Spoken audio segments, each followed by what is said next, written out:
Bonjour à toutes, bonjour à tous. Aujourd'hui, nouvelle vidéo sur la tant attendue fiabilité. Fiabilité que l'on diffuse chaque début de mois sur la chaîne Le Garage PTS.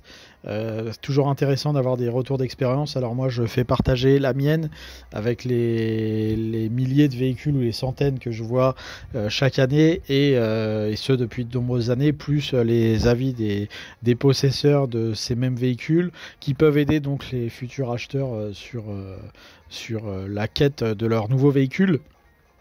Donc chaque mois on fait la fiabilité, toujours en début de mois. Là je recommence l'audio puisque l'audio d'origine de la vidéo était catastrophique, énormément de vent, les avions qui passent, on est à proximité de Charles de Gaulle, donc c'était très compliqué, on était dans le couloir aérien. Donc voilà, ça c'est pour les petites informations.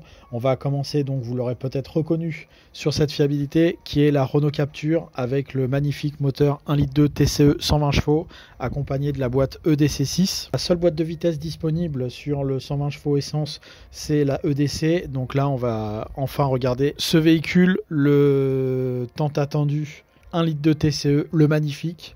Et on va commencer sans plus attendre par la partie extérieure de ce véhicule.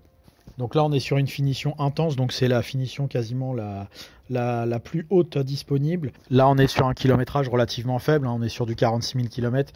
Alors c'est évidemment pas la fiabilité de ce véhicule qu'on présente, c'est le modèle en général qu'on présente à chaque fois, puisque des fois on va me faire la remarque en disant oui mais la voiture elle a tant de kilomètres, ou la voiture est mal entretenue, bien entretenue, machin. Non, l'affaire c'est histoire de parler d'un véhicule disons moyen, et le prétexte du véhicule qui est présenté systématiquement sur la chaîne. Donc là 46 000, mais l'idée c'est, alors globalement les kilométrages sont à 46 000 sur ces voitures, ou 50 ou 60 000 km. Certaines ont 100 000, d'autres ont 20 000. À chaque fois c'est prétexte. Donc globalement les finitions extérieures chez Renault, j'ai toujours trouvé un peu supérieures à ce qui se fait chez Peugeot. Donc Renault toujours un peu au-dessus, je trouve, en année équivalente, que ce soit au niveau de la qualité des peintures ou des alignements. Je trouve que c'est toujours un peu mieux. Là l'application de la peinture, du vernis, etc., aucun problème. Le Captur au niveau des alignements également, je trouve ça un petit peu mieux. Le 2008 qui est son principal concurrent, je trouve ça un peu moins bien. Il y a 20 ans ou 25 ans, les Clio ont toujours été mieux que les 206, et puis on peut avancer comme ça avec de nombreux modèles. Je trouve que ça a toujours été un petit peu mieux. Et là sur ce Captur, ce qui est bien, c'est qu'il y a très peu de parties plastiques basiques. On va trouver beaucoup de plastique laqué, mais sinon le reste, alignement de bonne facture pour la catégorie. Et on va trouver donc très peu de plastique, hormis sur les parties avant, devant le rétroviseur, où là ça va être du plastique un peu brut, un peu simple. Mais à part ce modèle-là, à part cet élément de plastique, on a que du laqué, que du peint. On retrouve aussi donc les plastiques durs autour des ailes. Ça c'est le côté SUV. On aime, on n'aime pas. On va trouver les joncs chromés au milieu des portes. De manière générale, les pare-chocs tiennent mieux que les précédentes productions de chez Renault. Donc ça c'est mieux qu'avant. Une Mégane 2 ça tenait moins bien au niveau des accroches de plastique. Par contre je vois souvent les plastiques de vitre, les joints de vitre pardon, qui ont tendance à se décoller sur les Capturs. C'est quelque chose que j'ai vu assez régulièrement. C'est pas très grave, hein, il suffit de tapoter dessus, de les remboîter. Mais voilà, ça fait partie des qualités de finition extérieure qui sont pas forcément du meilleur goût. Mais encore une fois, c'est une meilleure facture que chez Peugeot. Le Captur est de meilleure qualité à l'extérieur, je trouve, que le 2008. Même au niveau de la calandre, il y a un souci d'amélioration de la qualité, c'est du chromé. Il y a toujours le plastique de bas de pare-brise qui est en plastique dur. Mais bon, ça, on ne peut pas y faire grand-chose. On est aussi sur des voitures de bas, voire milieu de gamme. On ne peut pas faire plus que ça, mais on est correct. Les jantes sont de bonne facture également, meilleures que chez Renault. Elles sont moins sensibles aux coups de trottoir, elles sont moins sensibles aux produits d'entretien, les vernis, etc. sont mieux, surtout sur des peintures diamantées Biton comme ça. Chez Peugeot, elles ont tendance vite à s'écailler. Je trouve que c'est bien meilleur chez Renault, donc il doit y avoir une différence de qualité de vernis ou de peinture sur ce véhicule, sur cette marque en tout cas, par rapport à Peugeot. À l'intérieur par contre, Bah là c'est pas Jojo sur le phase 1, le capture phase 1.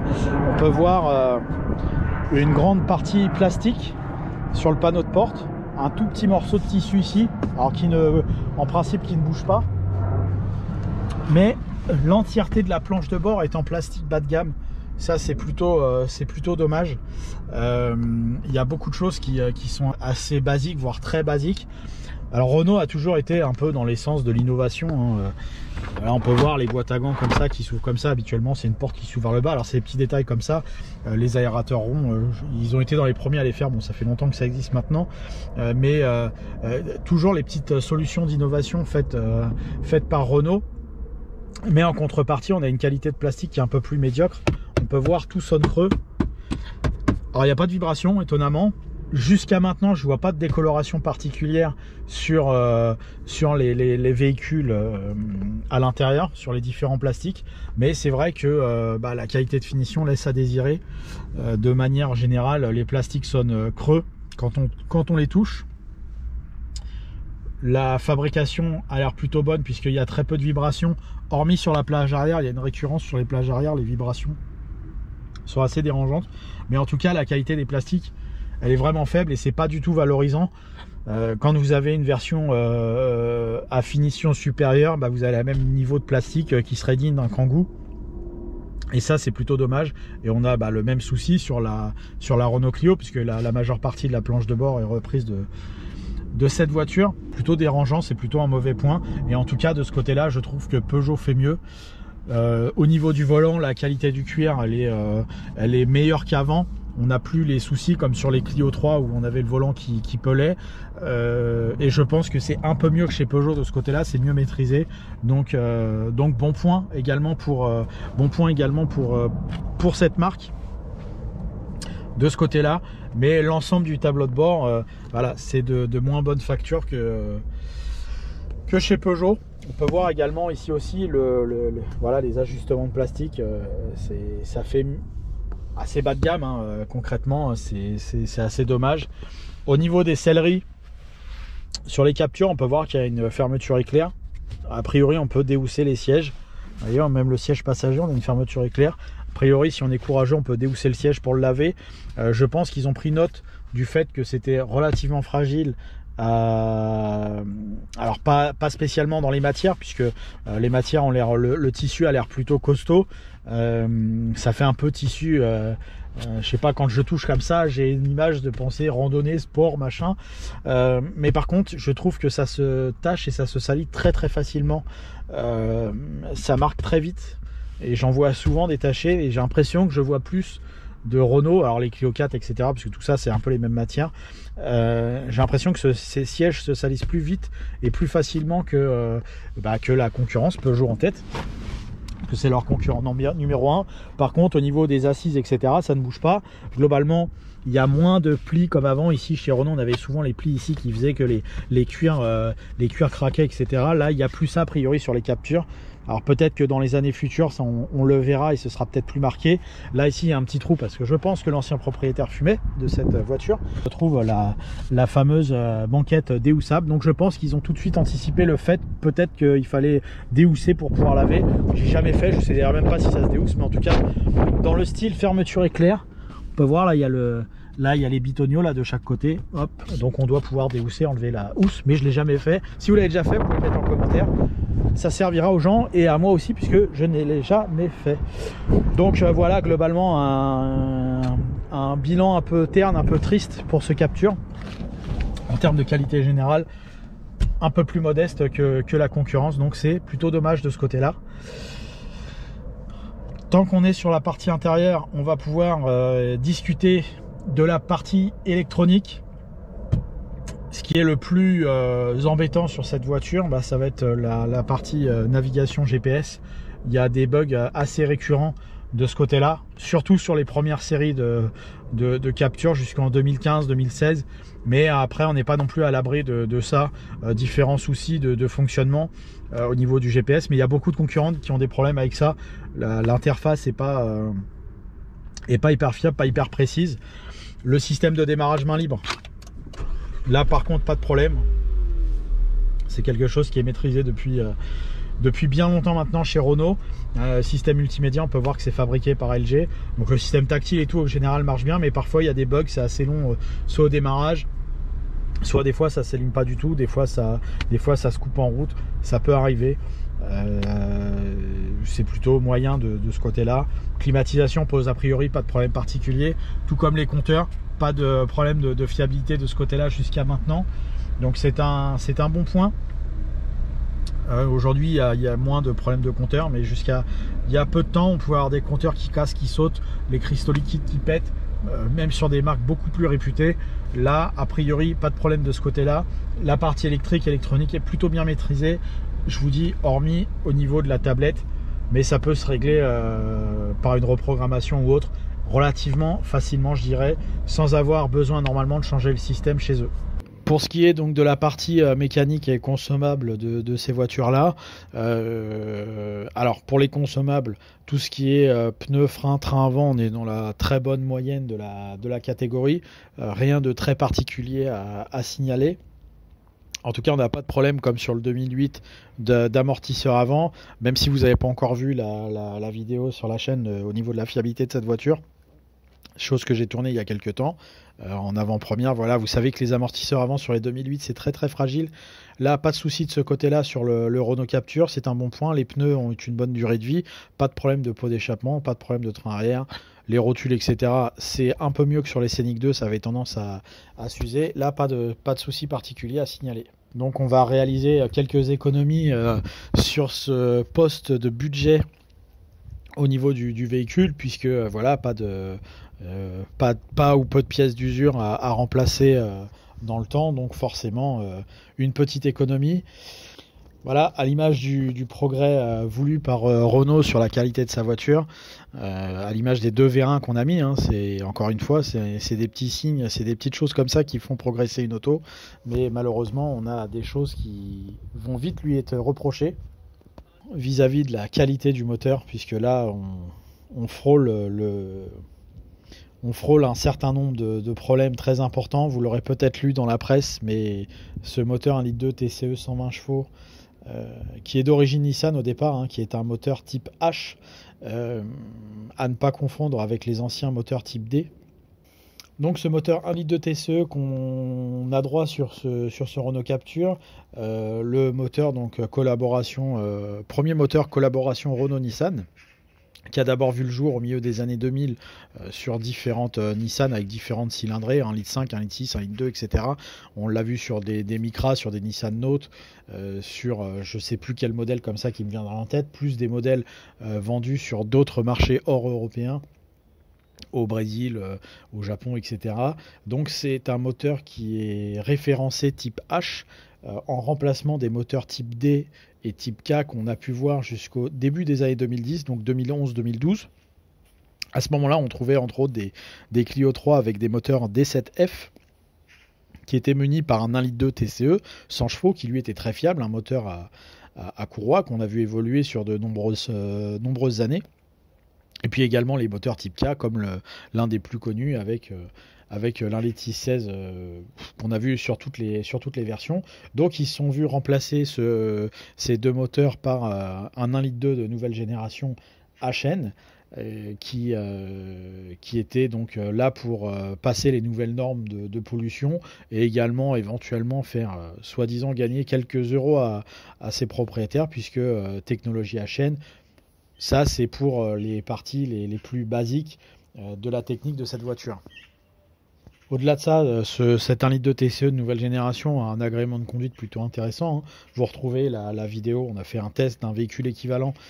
Alors c'était pas celui-là, mais c'était exactement le même il y a 1 an ou 2, vous le retrouvez sur la chaîne. Donc l'agrément de conduite est tout à fait respectable, hein. Pas trop de soucis à reprocher sur ça, mais il a un souci principal. Ce véhicule, c'est sa consommation d'huile excessive qui va jusqu'à la casse du moteur. Alors comment ça se manifeste ce problème? Vous avez une surpression dans l'admission Alors je vais essayer de faire simple parce que c'est pas forcément évident pour tout le monde de comprendre, mais globalement c'est un problème qui se manifeste essentiellement sur des gens qui vont avoir une utilisation urbaine de leur voiture. La voiture va s'encrasser au niveau de l'admission, donc il va y avoir trop de pression dans l'admission puisque les conduits vont être plus petits. Il va y avoir une surpression qui va se faire sur la partie haute du moteur, sur les soupapes. Et du coup, ces surpressions vont entraîner une usure prématurée de la segmentation. Donc la segmentation, pareil, c'est un peu peut-être compliqué pour certains, mais la segmentation, c'est comme pour faire simple, c'est comme une sorte de joint qui est fixé sur votre piston. Le segment du joint numéro 2, enfin du cylindre numéro 2, pardon, même moi j'en perds mes mots, perd son étanchéité à cause de la surpression dans l'admission. Et à terme, la segmentation saute. Du coup, vous avez de l'huile qui passe dans le moteur, elle est aspirée. Et évidemment, plus de lubrification d'huile, entre autres pour le turbo, plus de lubrification pour le moteur en huile. Et là, la casse se fait. Donc le problème de consommation vient de ça. Essentiellement, en tout cas. À ça, on va rajouter des problèmes qui vont être liés à la consommation d'eau. Donc il va y avoir différents endroits où vous pouvez avoir de la consommation d'eau, sur des durites, sur de la pompe à eau, etc. Certains ont eu des problèmes de casse moteur aussi à cause de ça, parce que la voiture a chauffé.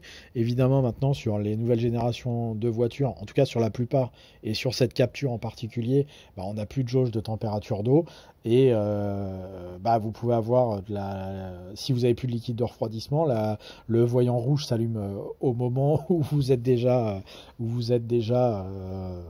vraiment trop chaud pour le moteur, et celui-ci va tendance à avoir une casse à ce niveau-là. Donc soit problème de chauffe, mais le plus souvent c'est un problème de lubrification, et généralement ça vient par un problème de segmentation sur le cylindre 2 par une surpression. Donc c'est des articles que vous allez pouvoir retrouver assez facilement sur internet qui vont répertorier ça. Peut-être plus simple pour vous d'imager la chose. Là j'essaie d'expliquer de manière très, très basique, très théorique, pour que ce soit compréhensible du plus grand nombre. Mais voilà, sachez que ce moteur, il y a de grandes chances qu'il ait déjà été changé si casse il y a eu. En tout cas, si vous convoitez le véhicule maintenant, si vous en êtes déjà propriétaire et que vous n'avez pas eu de casse, tant mieux pour vous, mais assurez-vous de la fiabilité du vôtre. Malheureusement, on peut pas trop espérer quoi que ce soit. C'est surtout un phénomène qui se produit sur des voitures qui font de la ville. Évidemment, un moteur essence, boîte automatique sur de la gamme compacte, on veut l'utiliser en ville, évidemment, malheureusement. Donc c'est pour ça qu'il y a beaucoup de versions qui sont touchées, et c'est évidemment pas que le Capture, il va y avoir beaucoup de versions, que ce soit chez Mercedes, Nissan ou autres. Vous allez avoir beaucoup de véhicules qui vont avoir ce véhicule, même Dacia, les Duster, etc. Aujourd'hui, le moteur TCE a très vite été remplacé. En 2018, il a été remplacé par une mécanique Mercedes 1,3 litre avec une fiabilité a priori tout autre. Mais c'est 1,2 litre TCE 120 chevaux, très très compliqué de trouver une belle qualité de fiabilité sur cette voiture. Malheureusement, il y a quand même des désavantages au niveau qualité chez Renault pour ce Capture. Il y a une meilleure qualité à l'extérieur, une qualité moins bonne à l'intérieur que le Peugeot, entre autres. Je cite Peugeot parce que c'est son principal concurrent. Une meilleure qualité au niveau des trains roulants et des pièces d'usure, je dirais classique. La boîte de vitesse ne présente a priori pas de soucis, la EDC6 normalement c'est de la qualité tout à fait normale, mais par contre ils ont réussi, je pense, à faire pire que Peugeot avec le PureTech 1,2 litre, et c'est un exploit. Ils ont réussi, je pense, à faire pire, et du coup on va lui attribuer la magnifique note de 9 sur 20 à ce véhicule, puisque encore une fois tout est gâché par la qualité de ce moteur. Et je pense que si vous cherchez un Capture, à mon avis, il vaut plutôt mieux partir sur un 1,5 litre DCI 90 que sur ce 1,2 litre TCE 120 qui pose potentiellement beaucoup de problèmes. Voilà, merci à vous d'avoir suivi cette nouvelle vidéo sur la chaîne Le Garage PTS. Merci encore pour votre fidélité. N'hésitez pas à vous abonner, à aimer, à commenter et également à votre retour d'expérience. Merci beaucoup, à bientôt.